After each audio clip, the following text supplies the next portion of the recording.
8h20, Focus Week-end, atelier tablette ce matin sur le plateau de BFM TV. Faut être un peu geek ce matin. Voilà, c'est consacré à ce site internet qui cartonne et dont on reçoit le fondateur Guillaume Rosier. Bonjour. Bonjour. Ça s'appelle Covid Tracker. C'est quoi Covid Tracker? C'est tout simplement un site internet qui permet de suivre quasiment en temps réel l'évolution en fait de cette maladie pour tous les toqués de chiffres, pour tous les curieux. D'abord, juste avant de rentrer dans le détail avec Perrine qui va faire des petites simulations comme ça, qui vous suit sur ce site internet?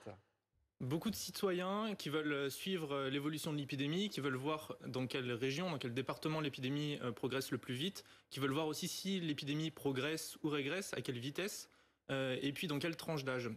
Mais j'ai aussi beaucoup de médecins, et notamment des hôpitaux, qui utilisent Covid Tracker, par exemple en cellule de crise, pour essayer d'anticiper par exemple les besoins en personnel ou les besoins en lit pour accueillir tous les patients. Alors, les cas concrets. Alors c'est vrai que c'est assez addictif parce qu'on a fait le test, nous on y est allé et c'est vrai qu'on peut passer de longues minutes à essayer de tapoter, à entrer des données un peu différentes pour faire des simulations.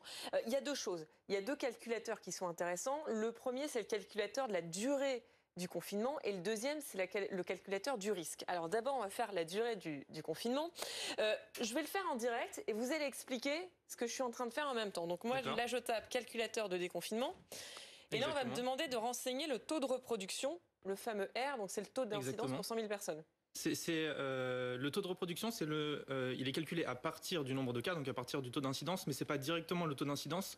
Ça représente à quelle vitesse le virus se propage. Par exemple, un R qui vaut 2, ça veut dire qu'un malade va contaminer 2 autres personnes. Donc là, je me fie à ce que disait Jean Castex. On est entre 0,8 et 0,9 en ce moment.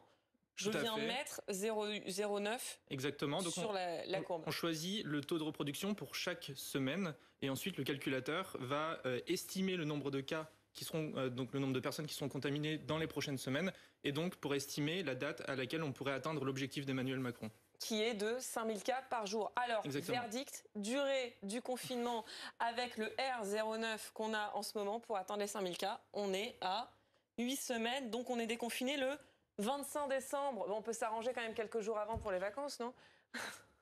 À voir, surtout qu'a priori, il va plutôt y avoir une stratégie de déconfinement progressif. Donc peut-être qu'on sera progressivement déconfiné avant cette date.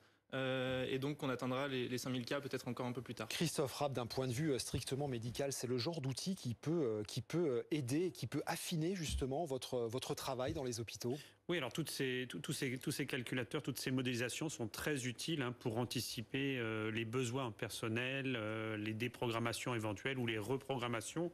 Donc c'est des données qui sont très intéressantes pour les hôpitaux, pour le système de santé, mais c'est également très intéressant pour le grand public. Il faut insister sur le caractère pédagogique. Et c'est ludique aussi en même temps. C'est ludique et puis c'est pédagogique et puis vous allez montrer, je crois, un deuxième exemple qui est sur la perception du risque. Et cette perception du risque, c'est un vrai problème pour la population et c'est très important de leur montrer des exemples précis sur le risque en milieu fermé, en milieu familial. Ça, c'est vraiment très pédagogique. Et justement, parce qu'il y a question sur les fêtes de fin d'année, à combien on peut se retrouver à table en fonction des régions, oui ou non. Calculateur de risque, c'est le deuxième exemple qu'on prend.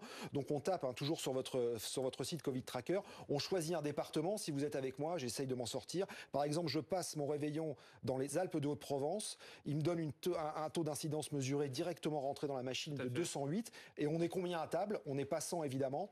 On va se retrouver à table à 6 personnes par exemple. Et qu'est-ce qui se passe? On s'aperçoit que le risque qu'il y ait une personne positive, vous le voyez, il s'affiche, il est de 2%. Quelle est la fiabilité de cet algorithme?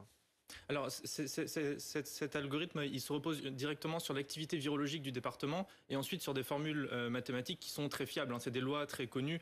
C'est exactement la même formule qui dicte, par exemple, le lancer d'une pièce pile ou face, puisqu'on va estimer le risque que chaque personne dans le repas soit positive en fonction de l'activité du virus.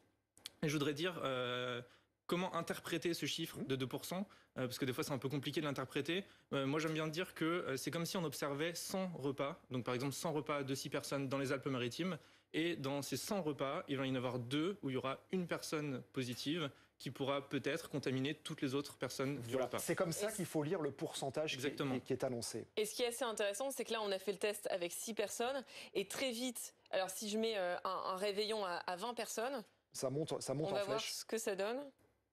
À 8%, ça monte. Bon, 8%, c'est quand même encore. Mais parce que raisonnable. c'est propre aux Alpes de Haute-Provence. N'oublions Ouais. pas, on rentre le département et ça peut changer de région à région, évidemment. Exactement. Là, dans les Alpes de Haute-Provence, on a un taux d'incidence de 208, mais dans certains départements, on a des taux d'incidence bien plus élevés, parfois de 400, 500, par exemple. Alors où, par exemple à Grenoble, par exemple. Isère. Grenoble, c'est l'Isère. Alors, l'Isère. Mais dans la métropole de Grenoble, on a un taux d'incidence de 455, c'est 10 fois le seuil d'alerte. Et Bah donc oui. ce pourcentage Donc l'Isère, exploserait. si on fait le test, typiquement, on est à 391, nombre de Voilà. personnes 21, là on passe à 15% de Voilà. risque. Donc sur 100 repas, il y en a 15 où il y aurait au moins un positif, ce qui devient non négligeable. C'est bien expliqué. Combien de visites par jour sur ce site? Alors, plusieurs Ça doit être dizaines énorme, de milliers. Sur les 4 derniers jours, il y a eu 6 millions de pages vues. Voilà, c'est absolument incroyable. Je ne m'attendais pas du tout à cette popularité. Vous avez été contacté par les autorités sanitaires parce que c'est un outil qui peut être utile. Oui, je suis en relation notamment avec Santé publique France et la Direction générale de la santé, mais de manière plutôt officieuse. Christophe Rapp, ça c'est le genre d'outil, je vous vois regarder ça. Parce que très franchement, oui, moi c'est vrai qu'on a beaucoup de chiffres en ce moment et c'est vrai qu'on s'alimente beaucoup de chiffres depuis des mois. Est-ce que vraiment il y a une fiabilité à se fier à ça? Oui, non, ces chiffres sont tout à fait intéressants. Et c'est cohérent avec ce que vous oui, observez c'est tout à fait aussi en tant cohérent que médecin. avec la dynamique de l'épidémie et c'est surtout utile pour à la fois les décideurs et le grand public d'avoir des chiffres. Et je trouve bien que la population puisse elle-même interroger une base de données et évaluer la perception du risque, qui est un des vrais sujets pour améliorer la pédagogie. Ça s'appelle Covid Tracker. En tous les cas, c'est en train de cartonner. Ça va, les nuits sont courtes? Effectivement, je travaille beaucoup. J'ai un métier à côté, voilà. C'est pas mon métier. Et donc oui, les nuits sont courtes. Et surpris par le succès de ce site internet. Tout à fait. Merci en tous les cas, on voulait vraiment faire un focus sur ce site qui peut nous aider, en tous les cas, à attiser notre curiosité. Merci, tout de suite l'écho. Merci beaucoup.